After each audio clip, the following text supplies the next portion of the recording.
자, 굿모닝 차이나TV 시간입니다. 중국 주식 소개해드리도록 하겠습니다. SK증권 경기 PIB센터 강태석 차장과 함께하겠습니다. 어서 오세요. 예, 안녕하세요. 네, 안녕하세요.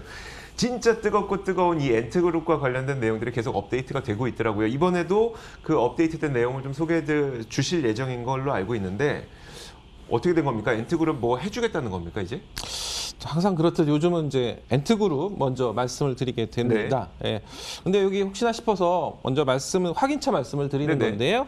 그 엔트그룹 관련된 뉴스들은 이제 중국 매체에서 나오는 것이 아니고 서방 매체에서 먼저 나오게 됩니다. 네. 이 점을 먼저 말씀드리고 싶고요. 네. 이번에 뉴스는 이제 블룸버그 발의이고요. 그 엔트그룹과 중국 금융당국이 합의한 내용을 요약을 해보면은요. 네. 엔트그룹의 금융부문뿐만 아니라 모든 기술사업 부문을 금융지주회사로 포함한다는 내용입니다. 근데 그 의미가 이제 엔트그룹을 핀테크나 또는 테크핀 그런 기술금융으로서의 어떤 새로운 규제를 만들기보다는 금융기관으로서의 어떤 규제를 하겠다라는 이런 당국의 의지가 표현된 것으로 보이고요.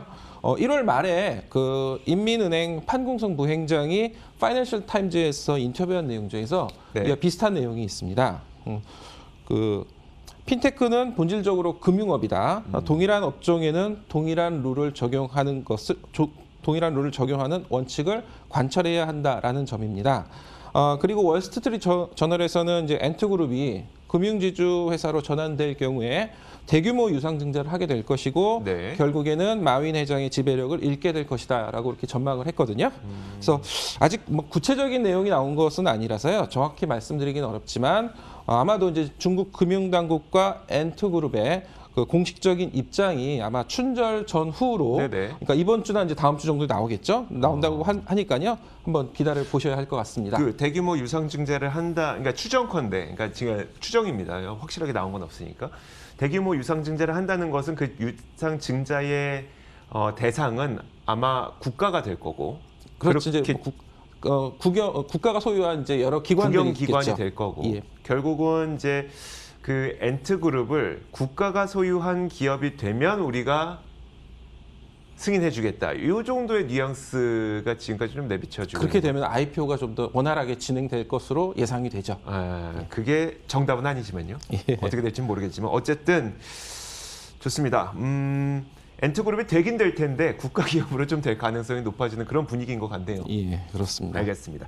엔트그룹은 그렇고 좀 놀라웠던 게 이제 그 중국에서 춘절을 앞두고 이례적으로 유동성을 걷어들인다고 했잖아요. 국내 증시에서도 굉장히 많이 다뤘었는데 여기에 대한 이야기를 좀 해주시면요. 예, 두 번째로는 이제 거시적인 지표 얘기인데요. 중국 중앙은행이 이제 인민은행이 유동성을 회수한다는 뉴스였습니다. 인민은행이 이제 여갈피 시장을 통해서 금융기관에 이제 자금을 공급하는데요. 네네. 이제 보통 춘절을 앞두고는 이제 자금을 항상 풀었었어요. 그러니까요. 그런데 이제 1월 말부터 2월 초까지 유동성 공급이 좀 줄어드는 것인데요. 구체적인 숫자보다는 왜 이 며칠간 유동성 회수가 어떤 시장에 그렇게 민감하게 반응을 했는지를 해석해 보는 게 더 중요할 것으로 보입니다. 네. 중국 시장도 1월 말부터 2월 초까지 잠깐 조정을 좀 겪었었죠. 이에 대한 이제 해석을 말씀을 드리면 네. 일단 팬데믹 이후에 전 세계 국가들이 이제 너나 없이 돈을 풀었잖아요. 네. 그 결과물이 작년 이제 금융시장의 상승과 더불어서 실물 경기 지표의 반등도 이끌어냈었죠. 그리고 그 중에서 이제 중국이 반등세가 가장 빨랐다는 점입니다. 단순 지표로만 보면 중국이 가장 먼저 코로나를 극복했다라고 말씀을 드릴 수 있고요. 하지만 이제 가장 빠른 경기 반등을 보인 중국에서 통화 공급을 줄이겠다라고 하니까 이제 시장 참여자들이 관심을 가지기 시작한 겁니다. 네네. 사실 아직 미국은 새 정부가 들어서 새 정부 들어가서 이제 한 6천억이든 아니면 뭐 2조 달러든 이렇게 아직 결정은 되진 않았지만 아직도 경기 부양 카드를 쓰고 있잖아요. 네네. 그리고 뭐 미국 FRB 같은 경우에는 뭐 2024년까지 뭐 금리를 올리지 않을 테니까 시장 참여자들은 크게 걱정하지 말아라. 네네. 이런 시그널도 주었었어요. 네네. 근데 이제 이런 시그널도 주고 있는데 갑자기 중국에서는 갑자기 이제 다른 스탠스를 취하고 그러니까요. 있으니까요. 뭐 시장이 관심을 갖고 있는 겁니다. 중국이 이제 조금씩 뭐 통화 팽창에 대한 출구 전략을 찾는 건지 아니면 약간 통화 팽창에 대한 미시적인 조정일 수도 있고요. 또는 이제 현재 중국 경제 잠재적인 뇌관이라고 할 수 있는 부채 문제에 대한 네네. 어떤 시발점일 수도 있고요. 그래서 이런 여부를 중국 시장 참여자들이 주목하고 있다는 점입니다. 하여튼 가장 빠른 경기 반등을 보였던 중국의 경기 부양 의지에 대해서는 계속 관심을 가져봐야 될 것 같고요. 마지막으로 제가 말씀드린 게 비단 앞으로 네. 미국이나 유럽 등에서도 경기는 이제 계속 좋아지고 있는데 시장이 빠지는 현상이 발생하게 될 거예요. 네네. 그럴 때가 바로 이런 뉴스 플로우가 시작될 때가 아닌가 이렇게 짐작해 볼 수 있겠습니다. 알겠습니다. 아직까지는 그 의도가 무엇인지 정확하게 판단 내리긴 좀 어려운 상황이라는 얘기네요. 그렇습니다. 알겠습니다. 제가 앞서 엔트그룹에서 질문을 못 드린 게 있어서 잠깐만 앞으로 돌아와서 엔트그룹 질문을 좀 드려볼게요. 좋아요. 그래서 국영기업의 지분이 큰 상태에서 엔트그룹이 이제는 IPO를 성공하게 된다. 사실 그렇게 되면 사람들이 엔트그룹을 관심 가졌던 이유는 기술 기업이고 성장 기업이기 때문인데 그럼 그런 밸류에이션 자체가 좀 달라지게 되나요? 조금 달라질 수 있겠죠. 분명히. 네. 그래서 과거의 지금 전망 해외 매체에 대한 전망은 분명히 엔트그룹의 어떤 지분 희석이 되면서 네네. 어떤 순수한 어떤 테크 기업으로서 평가를 받지 못해서 IPO에 대한 조달 금액은 좀 줄어들 수 있겠다 이런 예측도 좀 나오고 있습니다. 알겠습니다. 자, 이렇게 저희가 몇 가지 이슈 살펴봤고요. 이어서 이제 우리가 앞으로 관심 가져봐야 될 산업을 살펴보도록 하겠습니다. 자, 포스트 코로나19 시대를 이제 준비하는 중국 시장에서는 우리가 어떤 산업에 좀 관심을 가져보면 좋을까요? 오늘은 중국 원격 의료 시장에 네. 대해서 한번 말씀을 드려볼까 합니다. 기존에 이제 중국 원격 의료 관련 투자 대상 종목이라고 하면은 두 가지 정도가 있었어요. 많이들 알고 계시지만 핑안 헬스케어하고 네. 이제 알리건강 이렇게 두 가지였는데요. 추가적으로 한 두 가지 종목을 더 말씀드릴까 합니다. 네. 우선 이제 중국의 원격 의료 시장에 대해서 산업적 관점에서 한번 말씀을 드릴게요. 네. 일단 원격 의료라는 게 환자하고 의사가 이제 직접 대면하지 않고 그 음성이나 화상 통화를 통해서 진료 행위가 이루어지는 거잖아요. 네. 그래서 작년 코로나19 이후에 그런 이제 의료 서비스에 대한 요구가 상당히 많아지는 그런 환경이 되었죠. 네. 그다음에 의료 서비스의 이제 어떤 양적이나 질적인 향상에 대해서 중국 정부도 고민이 항상 많았습니다. 현재 중국 의료 서비스에 대한 많은 문제점이 있다는 거는 중국 정부도 인지하고 있고요. 많이 알려진 이제 우스갯소리가 중국에서는 이제 병원에 병 나으러 갔다가 병을 얻어온다 이런 우스갯소리가 있을 정도이고요. 의사를 만나기 위해서는 기본 대기 시간이 한 3시간 그리고 정작 진료 시간은 5분밖에 되지 않는다라는 말도 있습니다. 기본적으로 이제 통계적으로 보면 의사 수도 중국이 인구 1000명당 2명 이하거든요. 2명 이하인데 한국이 한 1000명당 2.3명, 그다음에 미국이 2.6명 등 일단 OECD 평균이 인구 1000명당 의사 수가 3.4명입니다. 네. 그래서 비교해도 턱없이 부족한 상황이고요. 더더욱이 이제 의료 불신도 상당히 심해서 가벼운 감기에도 이제 3급 병원, 이제 우리식으로 이야기하면 대학 종합병원이에요. 네네. 예, 이런 3급 병원, 감기에도 이런 3급 병원을 찾고 있는 그런 실정이라고 합니다. 그래서 이제 중국 정부가 이를 해결하기 위해서 내놓은 대안이 이제 원격 진료 네. 시장입니다. 그래서 2018년에 이미 이제 중국 국무원에서 인터넷과 의료 건강 발전 촉진을 위한 의견을 제시했고요. 온라인 의약품 공급 서비스를 개선하겠다고 발표를 했습니다. 이후에 이제 주요 IT 기업인 알리바바, 그다음에 텐센트, 그다음에 징둥닷컴 등의 기업들이 의료 분야에 뛰어들고 있는 상황이고요. 원래 그 전통적인 이제 그 의료 서비스의 흐름이라는 게 이제 원래 진료를 받고 나서 네. 처방전을 받죠. 네. 그래서 그리고 그 처방전을 들고 약국에 가서 네. 이제 의약품을 구매하는 그런 이제 플로우잖아요. 이제 원격 의료에서는 크게 이제 그 두 가지 시스템으로 원격 진료가 있고 인터넷 약국으로 이렇게 크게는 이제 나눠볼 수 있습니다. 네네. 그래서 제 개인적으로는 한국에서는 이런 서비스를 제가 경험해보진 못했지만 불가능하니까요. 그렇죠. 네. 불가능하죠. 아는 지인의 말을 이제 빌어서 이렇게 경험에 의하면 비대면으로 일단 진찰을 받는데요. 네. 진찰을 받고 그다음에 인터넷으로 처방전이 나옵니다. 네. 처방전이 나오고 약국에서 택배로 이제 집 앞까지 약을 배달해 준다라고. 얼마나 합니다. 걸린대요? 그거는 이제 어떤 도시 지역에 지역이냐 시골 지역이냐 따라 편차가 좀 큰데 그분 같은 경우는 한 3시간 안에 이렇게 배달을 받았다고 하더라고요. 3시간이요? 예, 그렇습니다. 그래서 네. 상당히 시스템이 잘 갖춰져 있는 상황이고요. 이런 원격 진료가 가능한 이제 대표 기업이 이제 평안보험 그룹사의 헬스케어 자회사인 핑안 헬스케어가 네. 있고요. 그다음에 텐센트가 투자한 이제 위닥터가 대표적입니다. 텐센트가 투자한 위닥터는 아직 비상장 기업이고요. 아마도 올해 홍콩 상장을 염두에 두고 있다고 하니까요. 투자자분들도 관심을 가져보셔도 좋을 것 같고요. 그러니까 원격 진료에서 가장 핵심은 이거네요.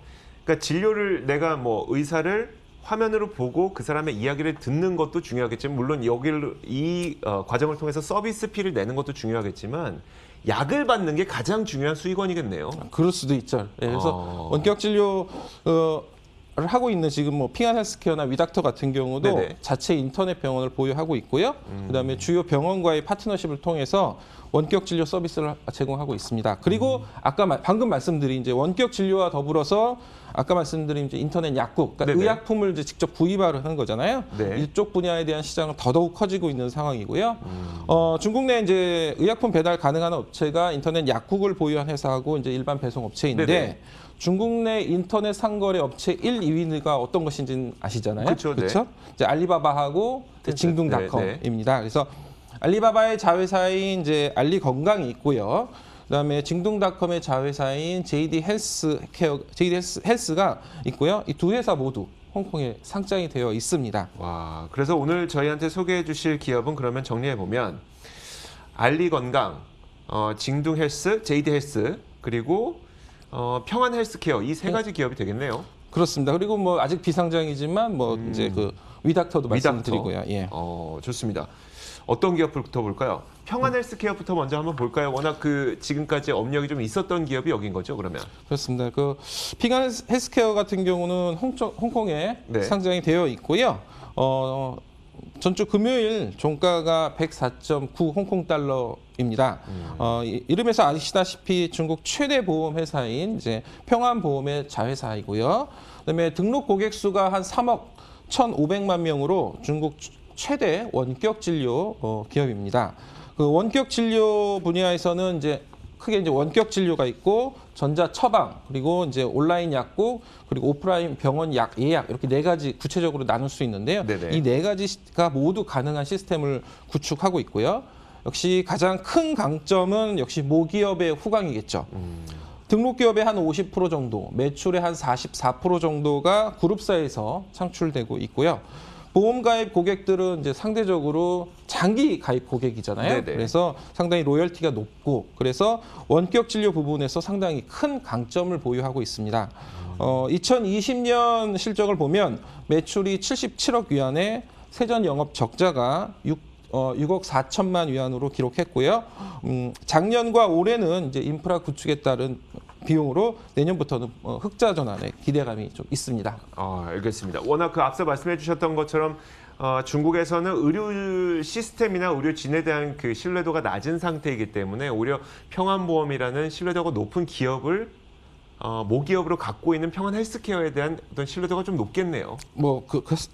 모기업에 대한 후광이 아까 앞으로 말씀드린 뭐 알리도 그렇고요, 알리바바도 그렇고 이제 징둥닷컴도 그렇고 그런 효과를 상당히 노려보는 것 같습니다. 그러네요. 다들 모기업은 좋네요. 그렇습니다. 그러네요. 네. 좋습니다. 평안 헬스케어 한번 살펴봤고요. 이어서 알리바바 그룹 계열사인 알리건강. 이 기업은 좀 어떤 특징이 있을까요? 두 번째로 이제 알리건강인데요. 역시 이제 홍콩에 상장이 되어 있고요. 전주 금요일 날 그 종가가 26.15 홍콩 달러로 마감이 됐습니다. 네. 알리바바 그 그룹 계열사로 알려진 이제 알리건강 자체 온라인 플랫폼뿐만 아니라 알리바바가 운영하는 티몰에서도 의약품이나 건강보조식품 그리고 이제 미용기기들을 판매하는 서비스를 하고 있고요. 방금 전에 이제 그 원격 의료에서 네 가지 단계가 있다고 말씀을 드렸죠. 이제 네. 원격 의료, 그다음에 전자 처방, 네. 그리고 온라인 약국, 그다음에 진료 예약, 병원을 예약하는 네 가지 네네. 단계가 있는데 이렇게 나눠볼 수 있는데 그 모기업이 이제 인터넷 상거래 업체라는 특성으로 주로 이제 온라인 거래가 90% 이상의 매출을 차지하고 있습니다. 그래서 원격 진료나 이제 전자 처방, 그다음에 이제 진료 예약 이런 부분으로 일종의 이제 수직 계열화를 지금 그 굉장히 확장을 할 필요가 있어 보이고요.